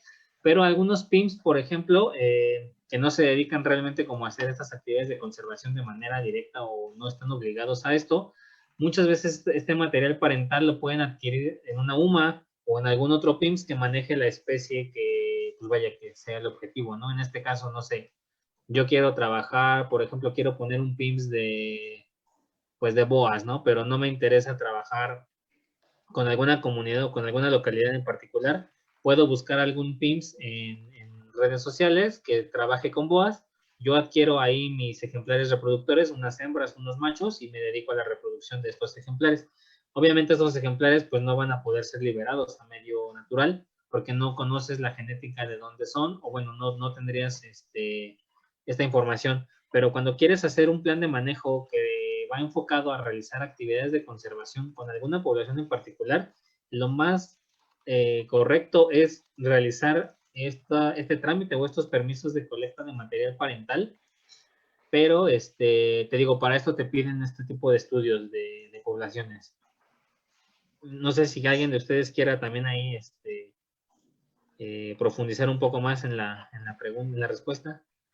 Claro, sí, de hecho es no voy a decir conflicto, ¿no? Pero existen muchas fuentes de las que puedes tú obtener el material o los ejemplares con los cuales pretendes trabajar. Uh-huh. Y sí, uno como menciona, o los que menciona Joaquín, perdón, son correctos, pueden venir de medio silvestre, naturalmente deben de estar justificados, y no son procesos sencillos, ¿eh? Sí, no. Aparte de que son caros, porque Semarnat te pide pagar por la colecta del ejemplar. Otra forma que es medianamente conocida es que la Profepa y a veces Semarnat tienen sitios donde requisan o donde obtienen los organismos requisados de gente que no tiene un permiso para tenerlos, ¿no? Habrán visto noticias de gente que tiene leones, tigres, mapaches, pero no justifican que tengan un permiso, ¿no? No entraremos tanto en si es ético o no, eso se dará en una plática en otro ciclo de conferencia, pero también Semarnat y Profepa pueden entregar a estas organizaciones como las PIMS los organismos. Y bueno, ya dependiendo de cada quien qué tipo de organismo requieras y sobre todo si tienes el espacio, las capacidades y si eres competente en el manejo, te lo podrán entregar. Pero no es necesariamente extraer de medio silvestre. También a veces los zoológicos suelen entregar, no todos, y es un caso muy raro, pero sí ha llegado a pasar, sobre todo en ejemplares como serpientes, ya que a veces tienen proyectos de reproducción y ellos más que nada las venden a las organizaciones. Pero sí hay una cantidad interesante de oportunidades para adquirir estos organismos sin tener que depredar de medio silvestre. Bien. Ok, chicos, dudas, preguntas, aprovechen. Joaquín tiene una amplia experiencia en esto. Lo que quieran preguntarle mientras no sea personal, lo pueden hacer.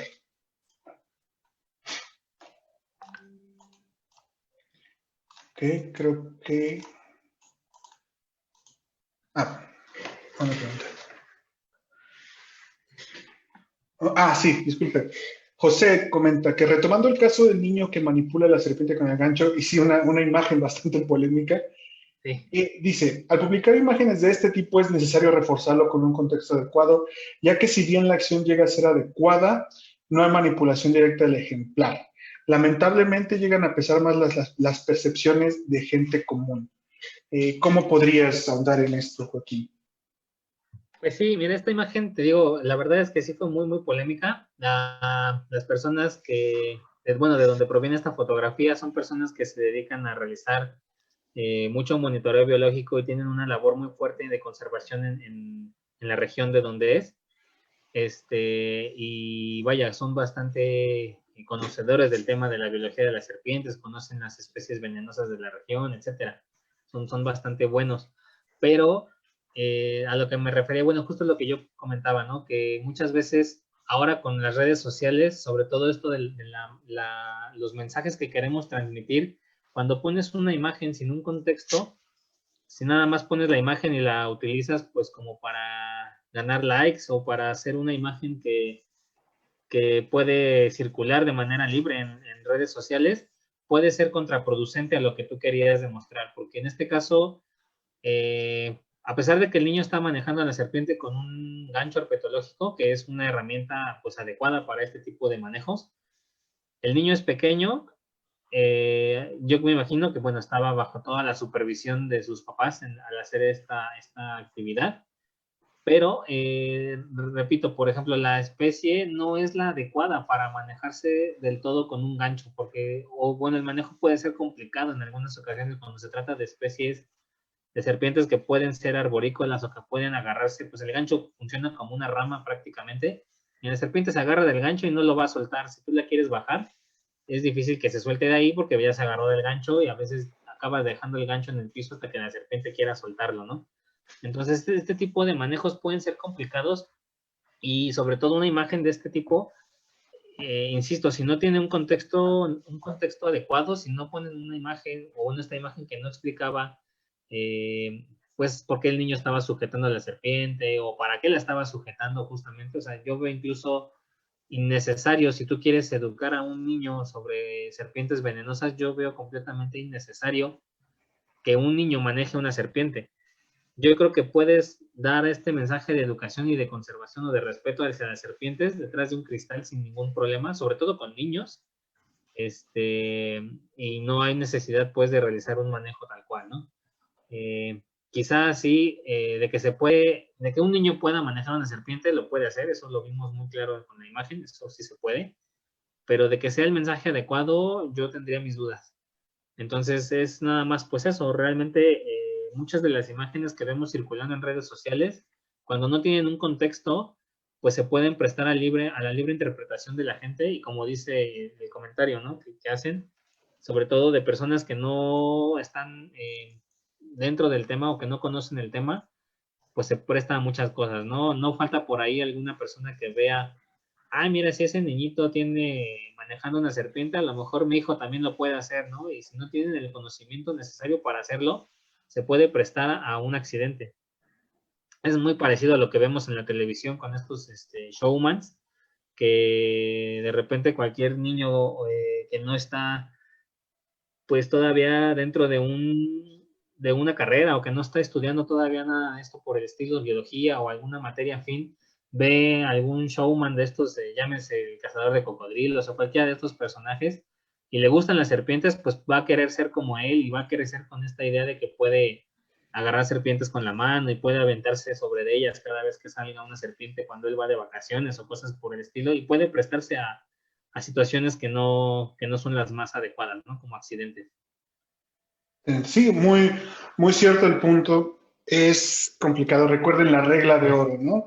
No importa qué tan bueno sea, para gente que es bióloga y para quienes no. Si tú ves una serpiente en vida libre, asume que es venenosa sin importar si sabes qué especie puede ser, ¿no? Entonces, muy acertado. Cuidémonos los unos a los otros, cuidemos a la naturaleza a través de ese respeto.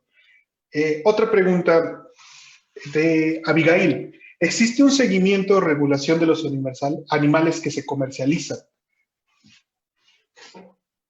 A ver, otra vez, ¿existe un qué, perdón? Seguimiento o regulación de los animales que comercializan a través de PIMS, UMAS y demás, y de venta en general. ¿Un seguimiento? O, bueno, a ver, quiero entender que se refiere a que cuando tú vendes un ejemplar, si tú como vendedor le das un seguimiento a ese ejemplar para saber si está en buenas condiciones o algo así, más o menos así lo entiendo. Sí, Realmente, pues realmente depende ya ahora sí que mucho de cada persona que comercializa, de cada vendedor. Lo más común es que no. Realmente, muchos de los ejemplares que se comercializan, una vez realizada la venta o realizada la transacción, realmente pues el que lo adquiere las responsabilidades del ejemplar. Lo que sí se puede hacer y que es bastante importante tocar el tema, qué bueno que surge esta pregunta, es realizar un comercio responsable, porque por ejemplo, tú como comercializadora, no vas a vender ejemplares que puedan ser potencialmente riesgosos para personas, por ejemplo, menores de edad. Yo, por ejemplo, nosotros que tenemos la comercializadora, pues de repente hemos manejado serpientes grandes, pitón burmés, pitón reticulado, que son serpientes que alcanzan sin problema arriba de los 4 metros, ¿no? Entonces, por ejemplo, el pitón reticulado pues llega hasta 6, 7 metros, el pitón burmés más o menos igual, 5 metros por ahí. Entonces son especies que pueden ser muy grandes y que pueden ser peligrosas para un niño, y en muchos eventos o convenciones para comercio de fauna, a veces llegan los papás o llegan los niños con el dinero suficiente. En alguna ocasión nos tocó en una convención de la cual también les van a platicar, creo que el próximo fin de semana, sobre estos animalias.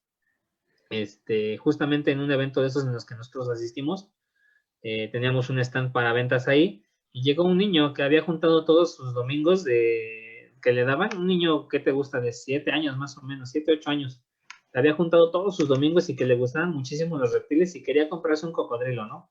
Entonces realmente pues es mucho ahí la responsabilidad y la ética de las personas que venden ejemplares, el no vender ejemplares que pueden ser peligrosos para personas que no pueden o no tienen la capacidad de mantener o de pues vaya, sí, de mantener y de manejar este tipo de ejemplares, ¿no? Lo mismo pasa con serpientes venenosas.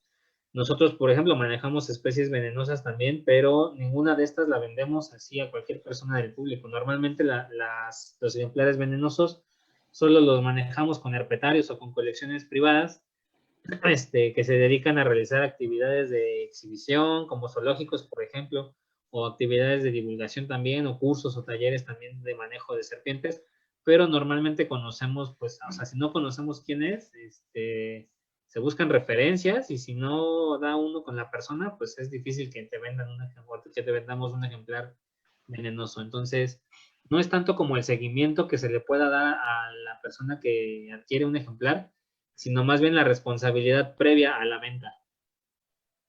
Excelente. Sí, aunando al comentario de Joaquín, Ajá. algo que ustedes, como biólogos, como personas en general, se van a dar cuenta, y que como biólogos lo sabemos, la normativa en México es extremadamente laxa. Técnicamente, y lo pongo haciendo comillas, aunque no me puedan ver, sí debe de haber una regulación para ciertos organismos. En lo personal, yo he trabajado con mamíferos más grandes, bueno, con mamíferos y mamíferos grandes. Por ejemplo, los felinos como leones, tigres y jaguares, que existe forma de adquirirlos legalmente. Técnicamente, Semarnat tiene que hacer una visita, corroborar que tenga ciertas características el sitio donde va a vivir, pero muchas veces no se hacen. O con que la persona que lo adquiera diga, sí, yo lo voy a tener en un buen lugar, con eso se confían. Entonces, normativas las hay, porque aunque cueste creer, en teoría la normativa mexicana es buena, pero estamos hablando que del dicho al hecho, pues hay un camino muy largo para recorrer y se suele ignorar. Entonces, muchos de ustedes tienen, o supongo yo, tienen este objetivo de sacar una UMS, una UMA, una PIMS. Van a tener que darse cuenta que van a tener que a sobreponerse a obstáculos que no son necesariamente prohibitivos. Pero como dice Joaquín, no le vas a vender a un niño una serpiente de cascabel simplemente porque tienen dinero. Alguien me había comentado que querían cambiar y que ya querían hacer un requisito de que tomaran un curso de manejo. Sigo creyendo yo que no es suficiente, pero no sé si ya esté aplicado. Si era un cambio a la normativa, van a haber algunos cambios después en cuanto a esto, pero una muy buena pregunta. Reynosa, una pregunta que también me parece excelente y va en relación a la anterior también. ¿Las PIMS pueden ser parte del tráfico de especies, entendiendo que puedan ser el medio para legalizar especies saqueadas e ilegalmente extraídas, más o menos como un lavado de dinero, pero en especies silvestres? Mira, desgraciadamente sí, se presta mucho también, y pues es algo que pasa mucho en nuestro país. Ahora sí que, como dice mi comadre, aquí nos tocó vivir. Y lo que comentaban justamente, la legislación en México pues es buena, pero a veces la ejecución o la aplicación de la misma pues es en donde falla. Y como dice, el camino entre todo esto es muy, muy largo, es muy complicado dar seguimiento a todo esto, y desgraciadamente sí se puede prestar los PIMs. Yo conozco algunos casos, desgraciadamente, pues de conocidos incluso, o algunos colegas incluso mismos, que de repente pues han utilizado por ahí estos registros para legalizar algunos ejemplares o para hacer estas cuestiones de tráfico. Entonces, sí, desgraciadamente hay muchísima corrupción, pero ya es un tema que va más allá pues, de la cuestión misma de cómo fungen los PIMS, ¿no? Ya es una cuestión que va pues directamente a los valores de las personas, a la cuestión pues de la educación misma de las personas, ¿no? Entonces, desgraciadamente sí se presta. Ahí, como dice Aldo, justamente la legislación es buena, pero en donde falla es muy laxa en algunas partes, y en el caso de los PIMS y del cautiverio, de la tenencia de ejemplares, sobre todo con reptiles, anfibios y reptiles, lo que todavía falla mucho en esto es el sistema de marcaje. Entonces, de repente es como complicado poder demostrar que una nota de legal procedencia corresponde a cierto ejemplar, porque el marcaje para muchas especies de repente no es tan sencillo, sobre todo con anfibios. ¿Cómo marcas un anfibio eh, cuya toda vida, o bueno, que su ciclo de vida incluso va a cambiar su patrón de coloración o su patrón de manchas va a cambiar, entonces no le puedes tomar una foto? ¿Y cómo le pones un microchip o una marca a un anfibio que si tú lo manipulas de más, pues lo puedes lacerar y se puede morir de alguna infección o algo, que son animales muy delicados? Igual con algunas especies de reptiles, los marcajes también no son siempre tan fáciles. Entonces, desgraciadamente en esta parte del marcaje de los ejemplares se presta mucho para hacer estas cuestiones de lavado, como dices, realmente sí es un lavado de fauna, por así llamarlo. Y sí, desgraciadamente sí, sí pasa. Pero, pues justamente es una de las cuestiones que también hay que echarle más ganas los que estamos en esto. Hay mucha investigación todavía y mucha innovación tecnológica también para hacer estos marcajes más eficientes y para tratar de regularlo cada vez más. Normalmente estamos acostumbrados a echarle la culpa, no, la legislación es mala y no me dice aquí que tengo que hacerlo así, entonces puedo hacer lo que yo quiera. Y Profepa no me está sancionando, entonces pues lo puedo hacer. Pero realmente las acciones de conservación, pues les decía, el tráfico supera en mucho la capacidad de respuesta que tienen las autoridades para combatir el tráfico mismo. Entonces, pues también de este lado de la trinchera nosotros tenemos pues una obligación con la conservación misma de las especies, y podemos aportar a esto innovando en técnicas de marcaje, realizando pues nuestros informes de manera adecuada cuando estás registrado como PIMS, como UMA, reportando los nacimientos que tienes, etcétera. Entonces es un poco más bien ahí el tema ya pues moral de las personas que se dedican a hacer esto y que lo aprovechan de alguna manera estos huecos pues para hacer este lavado de fauna o este tráfico.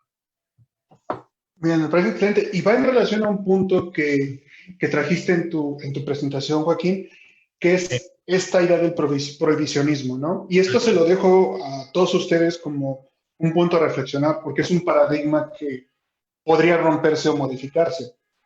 Estamos hablando de que el tráfico de especies se da por una simple razón. Alguien quiere un animal raro. Punto. Mientras haya demanda, va a haber oferta. Entonces, el camino es que la oferta sea para evitar que se extraigan de medio silvestre, y si se prohíben, bueno, ya sabemos que prohibir ciertas actividades conlleva la ilegalidad.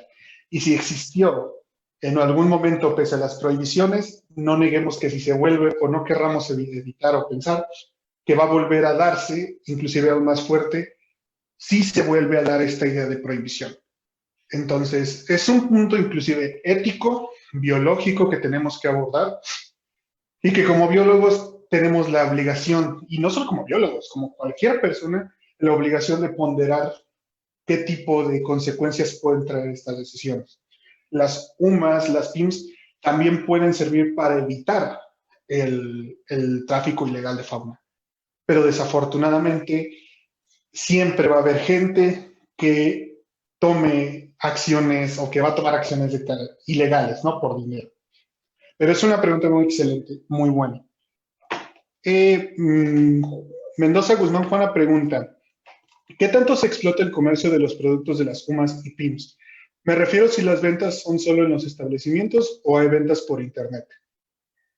No, hay toda una cadena comercial realmente bien establecida. Las UMAS ofrecen sus productos pues, mismos en sus establecimientos, pero también se genera mucha cadena de mercado a través de página web, de redes sociales. y funciona muchas veces que las UMAs venden productos a PIMS o también a comercializadoras, y las comercializadoras, pues vaya, son quienes se encargan ya de distribuir estos productos ya en algunas otras partes del estado, del país, vaya, sin que estén en donde está el establecimiento mismo. Sí hay toda una cadena, hay unas redes de mercado bastante funcionales. La tecnología ha fungido un papel muy importante en el establecimiento de estas redes de mercado. Y sí, no es necesario acudir nada más a donde está la UMA para adquirir ejemplares o productos derivados de la UMA, o derivados de los ejemplares, perdón, partes o productos. Lo puedes hacer a través de comercializadoras, a través de internet. Vaya, muchas de estas UMAs manejan, por ejemplo, en el mercado hablando un poquito de partes y derivados, en el mercado de San Juan, que está acá en la zona centro del país. Es un mercado donde tú consigues carne exótica, carne de cocodrilo, carne de iguana, carne de jabalí, carne de venado, de otras cosas. Mucho de lo que llega a este mercado, incluso ahí mismo algunos establecimientos tienen sus marcas o sus registros de que están adquiriendo pues esta carne de UMAs directamente, de criaderos. Entonces, pues existe toda esta cadena de donde la UMA están reproduciendo los ejemplares y de ahí los manejan, o los trasladan, los envían a otras partes donde ya se vende el producto. Sí, excelente. Recordemos, una UMA, una PIMS que sea legal, no va a tener algún tipo de miedo, digámosle, en extender información de la legal procedencia de sus organismos y sobre todo de su uso, ¿no? Hay excepciones, como por ejemplo información de dinero y demás, pues no se las van a dar, pero en cuanto a los organismos y demás, no debería de haber problema de tener una comunicación transparente. Juan, adelante, puedes preguntar.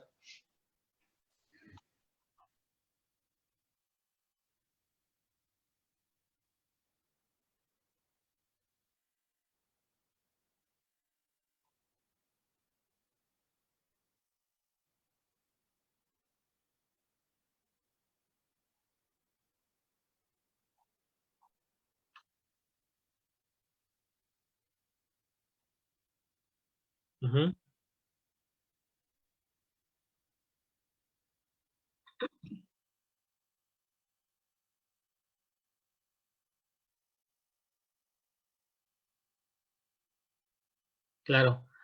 Híjole, pues los retos son muchos y son diarios, los tropiezos son todos los días.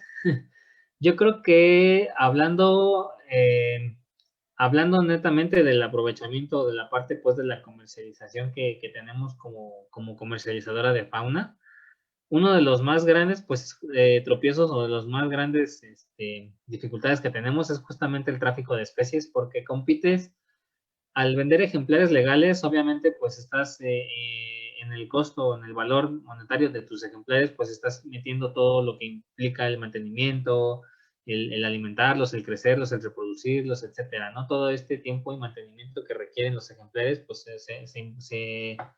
se traduce en un costo final, y compites contra un mercado ilegal que realmente pues no les cuesta más que pagarle a algún locatario, conseguir ejemplares de medio natural, o en mismas personas que los venden van y los consiguen. Y vaya, compites, por ejemplo, contra precios que son, pues vaya, tú vendes un ejemplar legal, no sé, hablemos de un animal de los que más trafican, son estos serpientes, los cincuates, por ejemplo, la especie es Pitophis epi. Es una serpiente muy conocida en todo el país como cincuate o como alicante. Tú manejas especies de estas de manera legal, y su costo pues ronda más o menos unos 1,200, 1,500 pesos legal, con sus documentos de legal procedencia, con su marcaje fotográfico, etcétera, con todo lo que conlleva.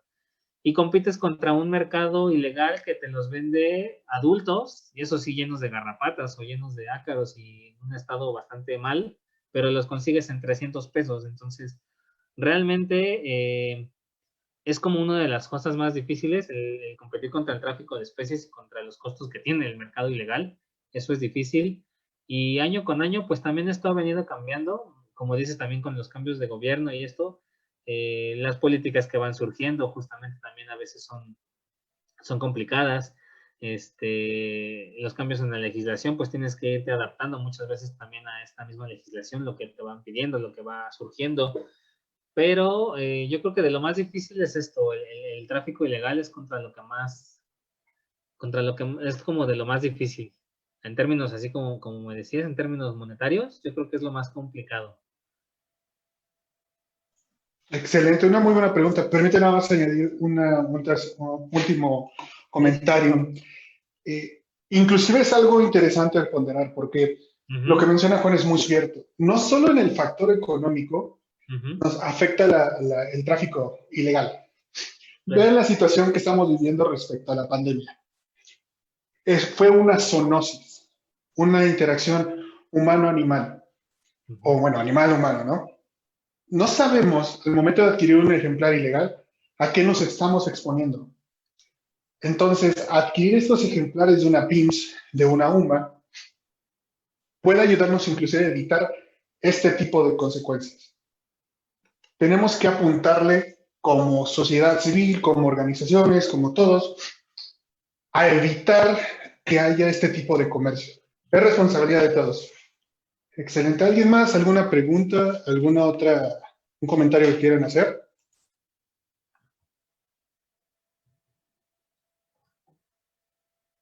Creo que ya no. Manitas arriba, no, ninguno. Bien. En ese caso, Joaquín. Espera. Creo que tenemos una. No. Sí, ¿no? Gracias por sus comentarios, chicos. Los apreciamos mucho, Joaquín. Una actuación increíble de tu parte. Realmente sé que hablo por todo Tlali al decir que estamos gratamente, no sorprendidos porque sabemos que eres bueno, pero recibimos esta ponencia de forma muy grata y nos vamos con una experiencia increíble. Sé que todos los visitantes, todos los asistentes podrán ver que ofrecemos buen material, buena información. Los invitamos a las siguientes ponencias, la cual, permite nada más rebuscarle, será el siguiente sábado a las 5 p.m., no, perdón, a las 6 p.m., y a lo largo de la semana pueden consultar en Tlali si tienen algún tipo de duda. El formulario de asistencia ya lo pusimos en el chat, pero no se preocupen. Daniel, si me puedes ayudar a ponerlo una vez más, te lo podría agradecer. ¿Crees que puedas responder una pregunta más, Joaquín? No tiene ningún Sí, por supuesto que sí. Bien. Si podrían ayudar a profundizar sobre el cobro que hace Semarnat para la colecta en campo, por favor. Mira, esa sí no te la voy a venir manejando muy bien, porque nosotros no hemos realizado como tal esta actividad de material parental. Sabemos del trámite y conocemos, pues bueno, que existe este procedimiento en Semarnat para la colecta de ejemplares, pero desconozco, por ejemplo, si el costo no lo conozco, no sé cuánto cobran por este. Sé que el estudio es caro porque, bueno, tienes que realizar un estudio de la población y, bueno, pues pagar ahí los honorarios o los servicios de la persona que te va a hacer el estudio. Si tú no eres quien lo puede realizar, pues ya involucra un gasto, pero el costo como tal del trámite lo desconozco. No sé si ustedes sepan o estén más familiarizados ahí. Bueno, realmente suele variar, porque inclusive hay información que las autoridades te entregan que es muy, muy diversa. Si ustedes lo buscan en internet, el permiso o la licencia para extracción silvestre asciende hasta 18,000 pesos. Y ojo, hay que tener cuidado, porque hay cláusulas que establecen que el muestreo o el pago va a ser por ejemplar. ¿Ok? Por ejemplar. Les pongo un ejemplo. En mi caso, yo estaba haciendo un proyecto con invertebrados marinos, platelmintos, y por colectar cada ejemplar nos querían cobrar hasta 5,000 pesos por ejemplar. Entonces, no hay una base sólida de cuánto cobren, pero sí es caro, sí es caro. Entonces, digo, aún así, si tú vas a colectar sin necesidad de una licencia, que obviamente es ilegal, y te atrapan, sí pueden tener sanciones fuertes. No conozco en sí cuánto puede ser, pero como es un delito de carácter federal, nos podemos enfrentar a un escarmiento bastante pesado. Entonces, vean que también colectar en campo no es barato de forma legal. Y esto, bueno, tiene sentido teniendo en cuenta que tenemos que proteger nuestros recursos y que aquellos que estén dispuestos a utilizarlos deben de ser capaces de demostrar para qué los van a utilizar y que sea de una forma o enfocada a un proyecto positivo, ¿no? O que tenga algún tipo de, perdón, algún tipo de propuesta en favor de la conservación. Entonces, puede ser muy caro, ¿eh? Puede ser muy caro. En un momento, si quieren, les pongo la liga para que vean a la página de Semarnat. Y también depende de la propuesta, porque inclusive hay permisos para colecta científica y de otro tipo. Entonces, se las voy a poner, se los puse a... Ay, disculpen, no lo mandé al... ¿no? Ya se los puse en el chat para que puedan revisarlo. Pero sí es caro. Sí es caro, chicos. Entonces, preguntas, ¿alguien más? ¿Alguien más, chicos? Aprovechen a Joaquín. Nadie por el momento. Mira, Arturo comenta que el costo varía dependiendo de lo que vayas a colectar y sobre todo depende de la finalidad. Muy cierto. En la página de Semarnat están las fichas y pueden buscarlo en la COFEMER, dentro de la página de Semarnat, para ver costos y fichas, porque sí, repito, depende del tipo de objetivo que tengan, si es científico, si es para colección privada, que también es un tipo de objetivo dentro de las PIMS y OMAS. Entonces, esa colecta realmente depende.